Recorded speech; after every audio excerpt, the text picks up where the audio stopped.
And welcome to the Road from Emmaus podcast. I'm Fran, and along with Kit, we seek to take our listeners on a guided tour of redemptive history, showcasing the beauty, splendor, and unity of God's amazing story of cosmic redemption, restoration, and renewal.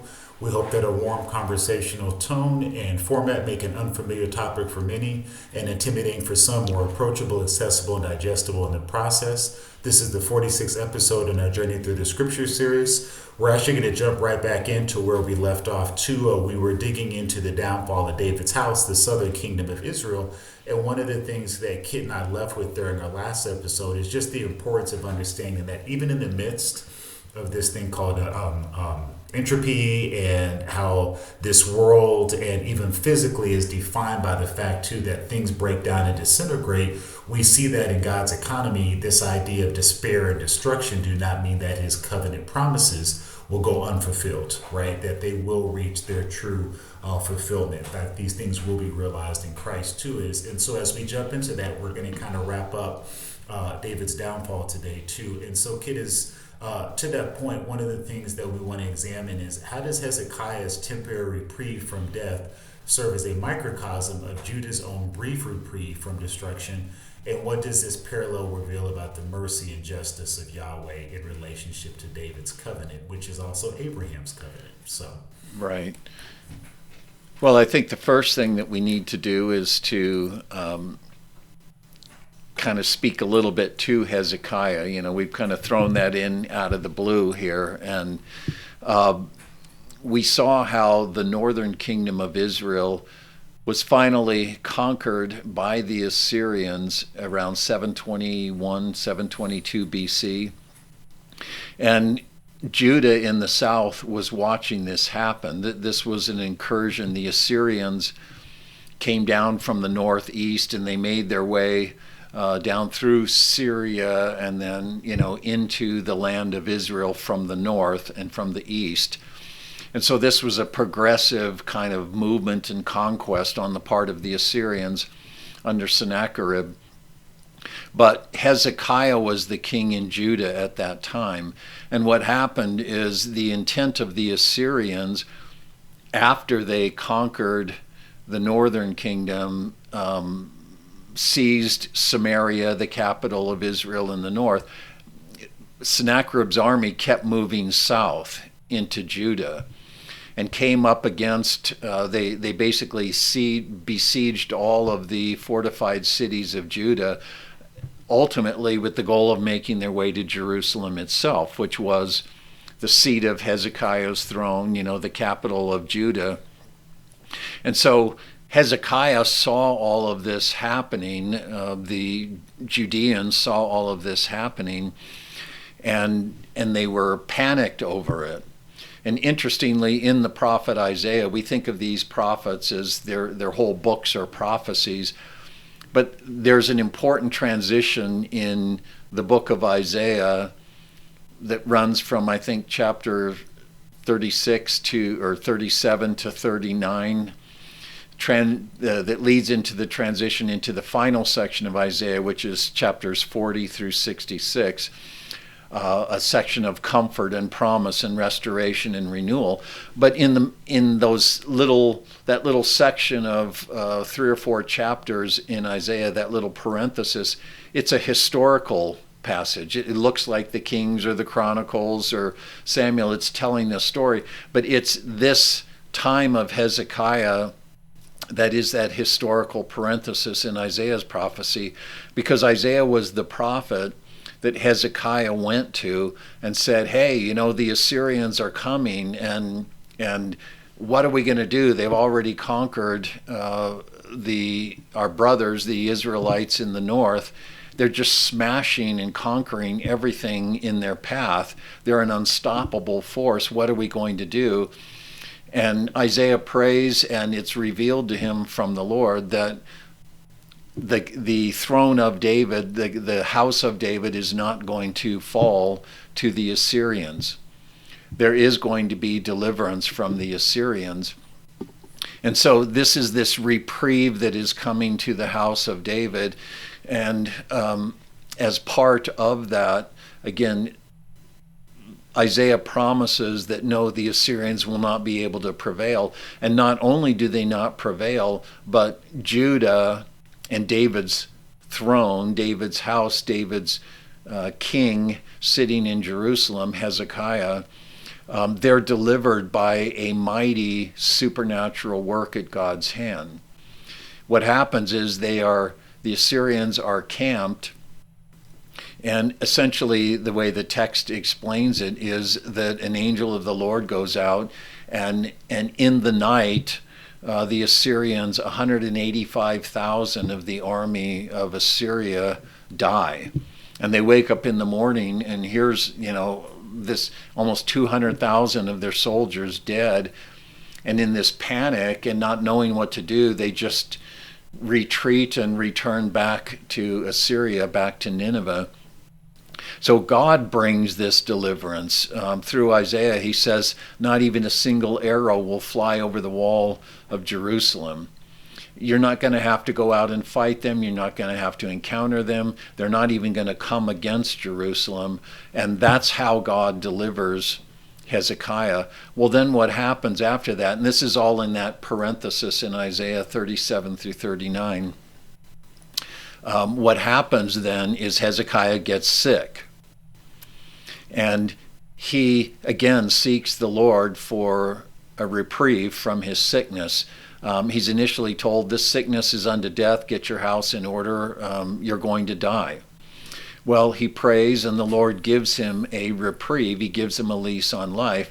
But when Hezekiah is restored, a representative from Babylon, another empire, a rising empire, the empire that will ultimately conquer the Assyrians, a representative from Babylon comes to visit Hezekiah. He's heard he's been ill. He comes to visit him.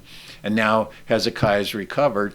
And as Hezekiah receives this man from Babylon and, kind of does his kingly entertaining thing, he shows him all of the precious things of his kingdom. He basically opens up the temple to show to this Babylonian representative all of the glories of his kingdom and his house and even the temple itself.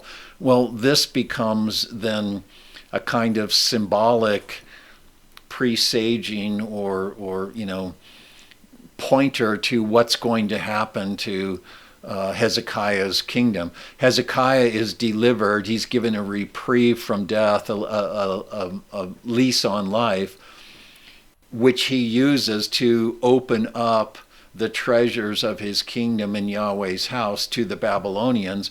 And Isaiah comes to him and says, what you have done is a kind of prophecy, prophetic thing of what's going to come, because your kingdom has been given a lease on life.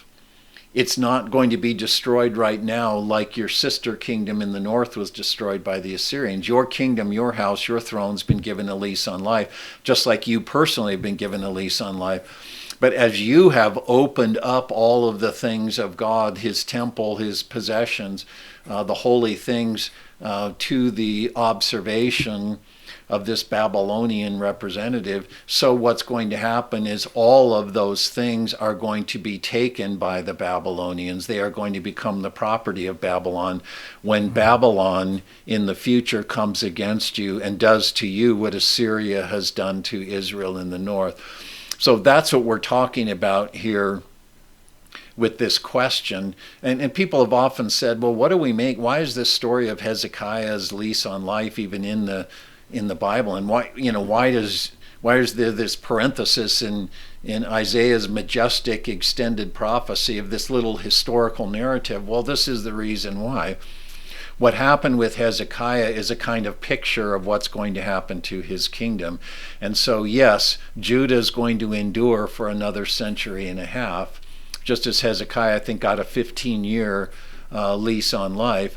But Hezekiah used that recovery to, in a sense, yield the glories of God and kind of, hand over visually the things of God to the Babylonians. And what you allowed them to see and to marvel at, they're going to come back and take.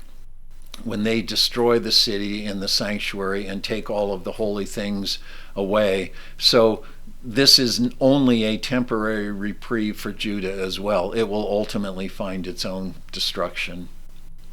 In what ways does Hezekiah's decision to display Judah's treasures in Babylon symbolize the nation's spiritual short-sightedness, Kit, turning a divine reprieve into a prelude to judgment? Well, that's kind of what I've talked about. Hezekiah is dying. He prays. The Lord gives him healing, and it's like he almost kind of forgets that, or okay, that's behind me. Now I move on, and now I'm going to open up these things, these holy things, to a pagan representative, this representative from Babylon, and it was a very foolish thing to do. If our listeners recall, and we don't know exactly what was revealed to this Babylonian representative, but the things that were associated with God's sanctuary were not open. They were not available for open observation. You know, when they packed things up, when the Israelites early on, when they had the tabernacle and they had to pack everything up and move it as they were wandering through the wilderness, the high priest and then the priests had to go in and wrap everything and package everything to be transported. They didn't just bring out the holy things and let the people of Israel see them. Those were things that were not allowed to be seen. And so Hezekiah is kind of violating that principle in he's not just allowing the sons of Israel to see Yahweh's holy things, he's showing them to a pagan king. The glory of Yahweh is being unveiled. The glory of Yahweh's sanctuary and his kingdom is being unveiled, laid out before this Babylonian representative. And that shows a kind of short-sightedness that becomes the occasion for Isaiah again to say, this is what you have done, here's what's coming. Ultimately, these things that you have exposed visually will be taken. And so it's not just going to be that kind of violation, but all these holy things, the very sanctuary itself, will be given into the hands and the power of the Babylonians, and nothing will be left. How does the fall of David's dynasty under Zedekiah illustrate both the culmination of covenant and faithfulness, which we've definitely talked about quite a bit over the last several episodes, Kit, and the faithfulness of God to fulfill his word both in judgment and in promise? Speak to that a little bit. Well, the final period of Judah's history is kind of very concentrated but very important. The last faithful king in Judah is Josiah. I think if Christians are familiar with any of the kings, that's usually one that they're aware of, because Josiah was the faithful king who did all of these reforms and restorations. And when he died, his son took the throne, but Egypt was now coming against Judah at that point in time. And so Josiah's son was only on the throne, I think, for a matter of months. And the Pharaoh of Egypt came and deposed him. In other words, Judah was being established as a vassal kingdom under Egyptian control. And he put another man on the throne, Eliakim, who Pharaoh renamed Jehoiakim. So this king Jehoiakim is himself a kind of, you see that he's a vassal of Egypt because even that name is the name given to him by the Egyptian Pharaoh.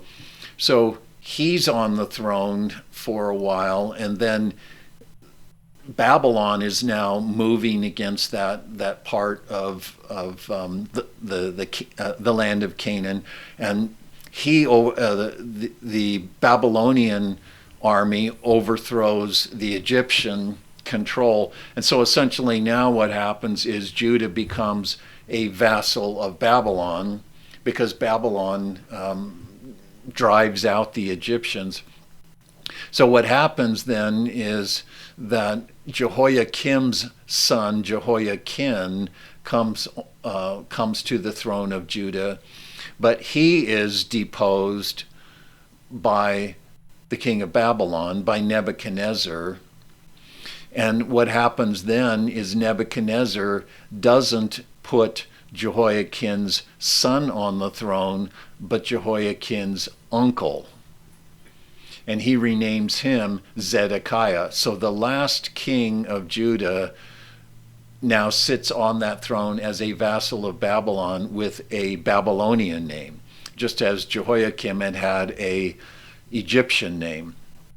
So that last period of Judah it unfolds very quickly, where it's a vassal to Egypt and then it's a vassal to Babylon.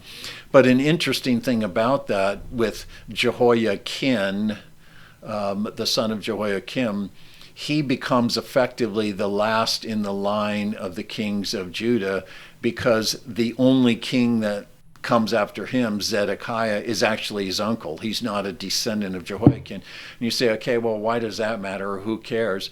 Well, God had already prophesied or promised through Jeremiah, the prophet, that he was going to cut off David's royal dynasty. God said that Jehoiakim would be the last in David's royal line. He said, even if this man were a signet ring on my finger, I would tear him off. Write this man down as childless. No son of his shall ever sit on the throne or rule in Israel. So God pronounced a curse on Jehoiakim, but that was therefore a curse on the line of David, the royal line of David. The last of the kings in the Davidic line was Jehoiakim, and Zedekiah, again, was his uncle. So Nebuchadnezzar didn't know what he was doing, but he was carrying out that verdict against Jehoiakim. There would be no descendant of Jehoiakim on the throne. Well, why is that important? It takes us all the way back to the promise to David that God was going to establish David's house and throne and kingdom forever. David was going to have a particular son who would build Yahweh's house, and in whom God would establish his kingdom, his throne forever. But that would also see a whole vast family of royal offspring for David. This is Jeremiah chapter 33. So God had promised, in a sense, the perpetuity of David's royal line, and now he's cut off David's royal line. Well, most importantly in that is that this son of David, in whom God is going to establish David's house, throne, and kingdom forever, hasn't come yet. Solomon didn't. He was the first referent of that, but obviously he didn't establish David's kingdom, God's kingdom, everlastingly. Well, now that line's been cut off. So how can we have this coming son down the road in whom God is going to fulfill his promise to David? So it sets up this kind of tension in the story, kind of like with Abraham, where God binds up everything pertaining to the covenant in Isaac, and then he says, go and kill him. And Abraham's to become a great nation through Isaac, and now go and kill him. Well, he has no wife, he has no children. The two things don't fit together. Well, same thing here. This son of David, associated with, as David saw it, the distant future when Yahweh's kingdom would be established everlastingly. How can there be such a son when God has cut off this line at Jehoiakim? So the last of the historical period of Judah is very important prophetically and even symbolically in terms of what is to come. And so on the one hand, we see judgment and destruction. Babylon puts, the Babylonian king puts Zedekiah on the throne, the uncle of Jehoiakim, the cursed king. Zedekiah is faithful as a vassal king for 9 years, paying tribute, but then he becomes convinced that he can stop paying tribute and that Judah can gain its independence. Well, Nebuchadnezzar comes and lays a 2-year siege against Jerusalem, basically just cuts off the city and waits for the people to begin to starve and get diseased, and now the horrific desolation and destruction, slaughter that God had spoken of, particularly through the prophet Jeremiah, comes on that city and its inhabitants. And after 2 years, when the people who are in the city and starving, and they're utterly kind of debilitated and weakened, then Nebuchadnezzar just lays siege to the city, and there's a vast slaughter, and the temple is burned, the city is burned, nothing's left except for the poorest of the land, just to kind of keep cultivation going in the land. Well, that's the outcome, that's the final death of David's house and throne and kingdom. And it's not just Jerusalem and the temple and the Davidic throne, but it's even the severing of David's royal line. That's what now characterizes Israel's life, the life of the exiles and their return. And that's what characterizes their life for the next 600 years. And somehow in the midst of all of that impossible situation, Gentile domination, we're going to see, some exiles do return.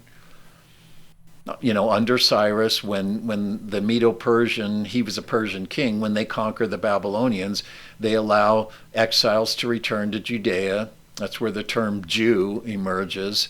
And they rebuild the temple, but Yahweh doesn't return to it.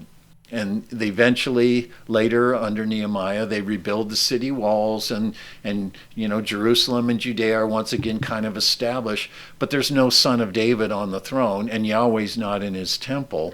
This promise of house, throne, and kingdom yet remains, and centuries will go by of Gentile domination, Gentile control, and through all of that, God still expects that the people will continue to believe. And I think that kind of leads us into our next and final question. Yeah, so speaking of that, Kit, what theological tension emerges from the apparent end of David's royal line, and how does this tension sustain Israel's hope and faith in the eventual fulfillment of God's covenant through the coming of the Messiah?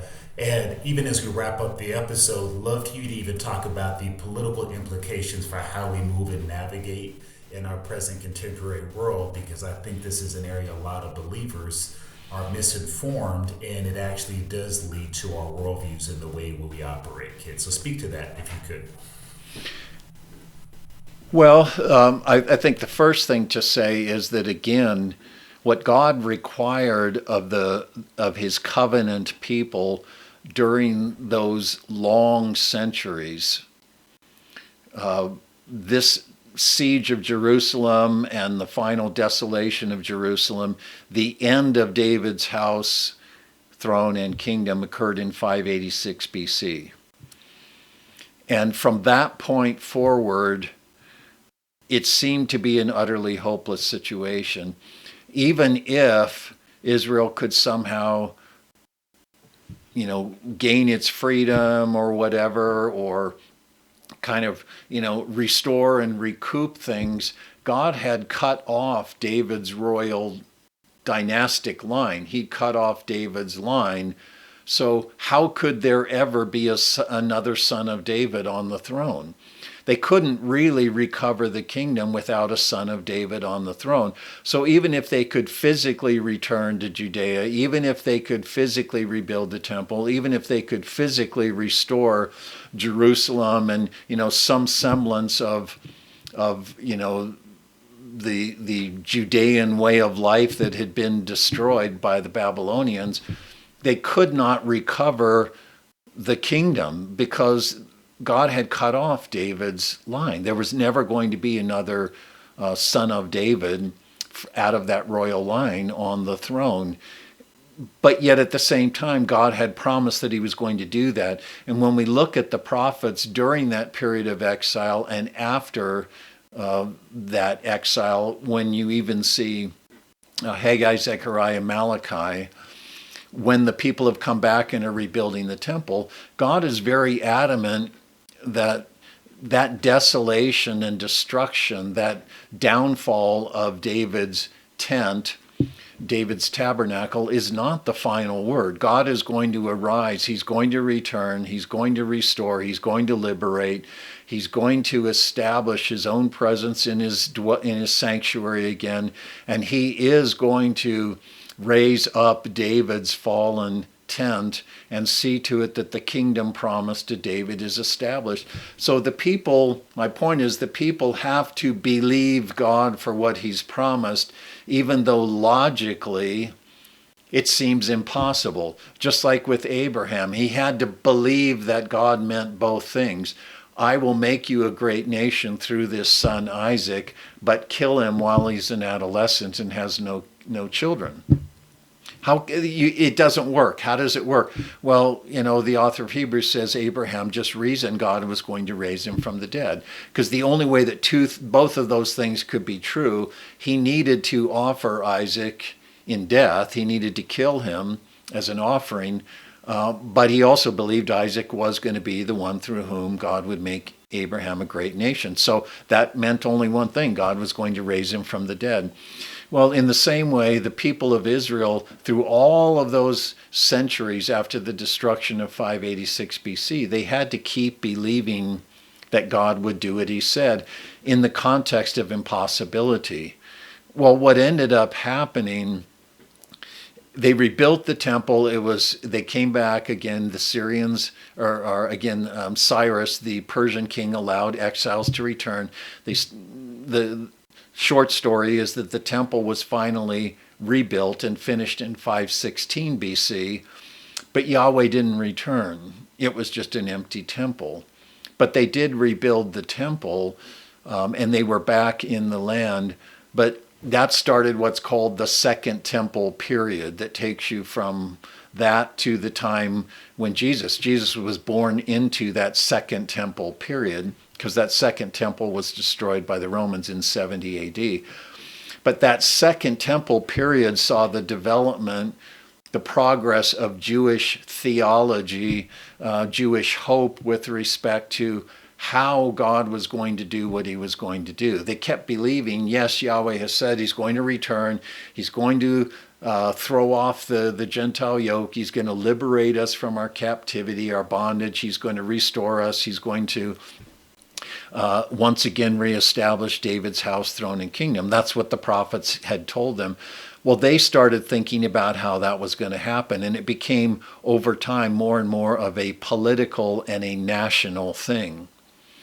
And so by the time you get to the Maccabean period, at least, the concept of this coming son of David was very much a political figure who was going to be a great soldier, like David was a great soldier, and this messianic figure was going to raise an army, and he was going to ride against, take this army against whatever Gentile force was opposing and oppressing the Israelites at that time, and throw off that yoke, and through that military conquest, that military liberation, somehow through that process, then Yahweh would return. His glory would return to his temple.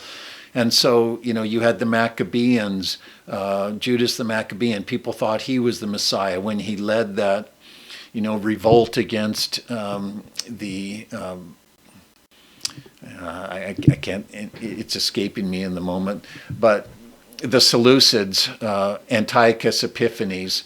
And in that century or so before the birth of Jesus, this became very much a national, political, military idea of how God was going to do what he was going to do. And it was a primary reason that the people of Israel did not recognize Jesus as the Messiah, because they were expecting a descendant of David who again would be a great military figure, raise an army, ride against Rome, throw off the yoke of Roman occupation, and somehow, cleanse the temple and prepare it for Yahweh to return and once again take up his place in his temple. And then that messianic king mighty fighting soldier deliverer would take up his place on the throne of David in Jerusalem.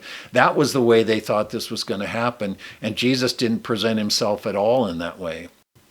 Even when they wanted to take him and make him king, he refused because he knew what sort of king they thought he was.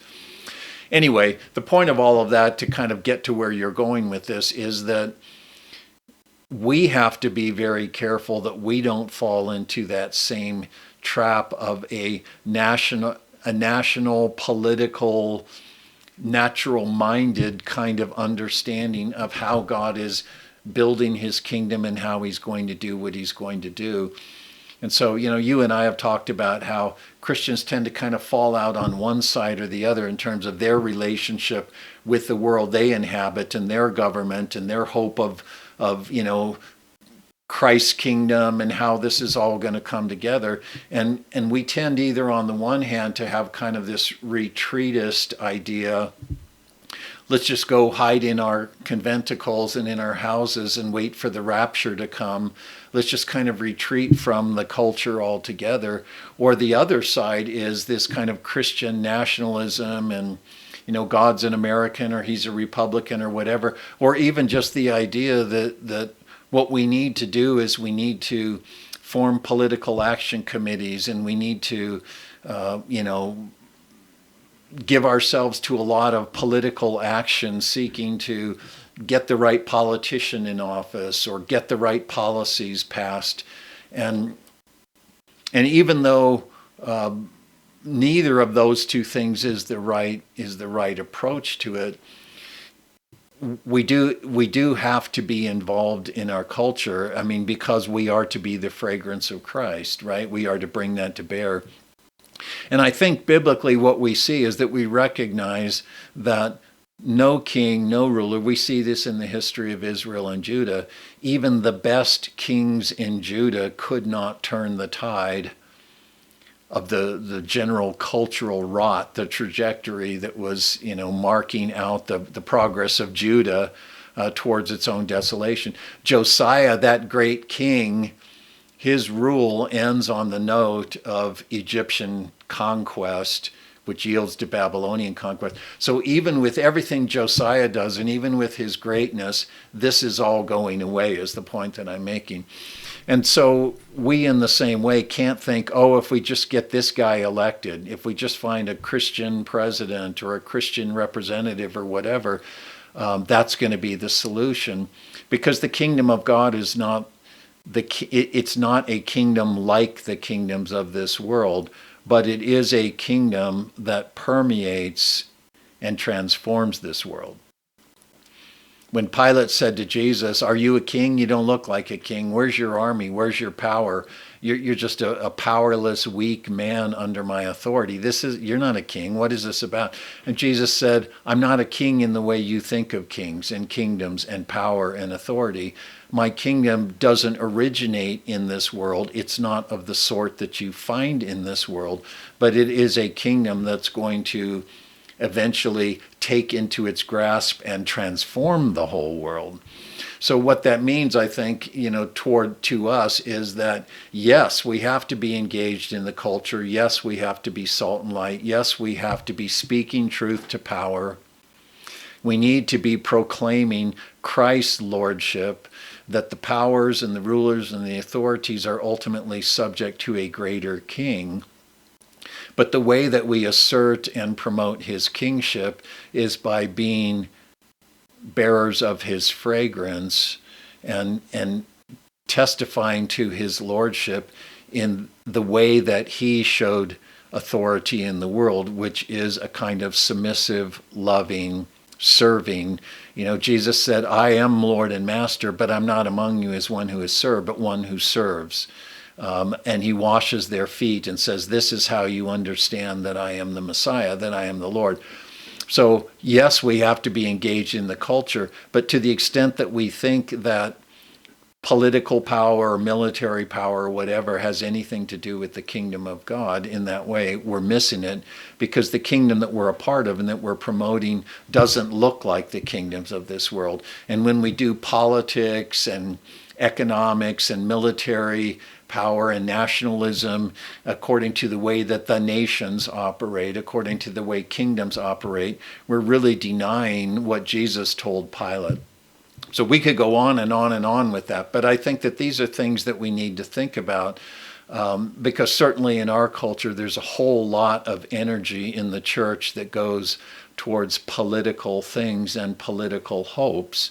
Whether it's a Ronald Reagan or a Donald Trump or whatever it happens to be, people are looking for remedies and putting their hope in things that are not going to bear their fruit. And we see that in every regard. Whatever a good president might do, it goes away very quickly when the next president comes in. Especially now, as we are kind of defined by executive order. The country runs on executive orders, and those things are only the paper they're written on, so they're easily done away with. And we have to, again, see what it is to actually be sons of the kingdom and build the kingdom according to the mind of Christ and the reality, the nature of his kingdom. Yes, it is about this world. It's not, Jesus isn't saying, my kingdom's not of this world, you're going off to heaven, forget about this planet. That wasn't what he was saying. My kingdom isn't like the kingdoms of this world, but it's going to transform this world. So we do have to be about this world and its people and its policies and its politics, but in the right sort of way. Indeed, too. Like so much there, Kit, too. And I think we'll probably put a pin in it for now, too, because I'm sure we'll come back to these themes in future episodes, too. But hopefully our listeners are encouraged by this and ultimately seeing that the gospel does come to bear in every single aspect of our life, too, because it is more than a message, too. And I really appreciate that, Kit, too. We sincerely hope that this time you share with us has been profitable. Once again, don't forget to check out our website and subscribe to the YouTube podcast. And we look forward to you joining us in our next episode. For Kit, I'm Farhan, and we'll see you down the road.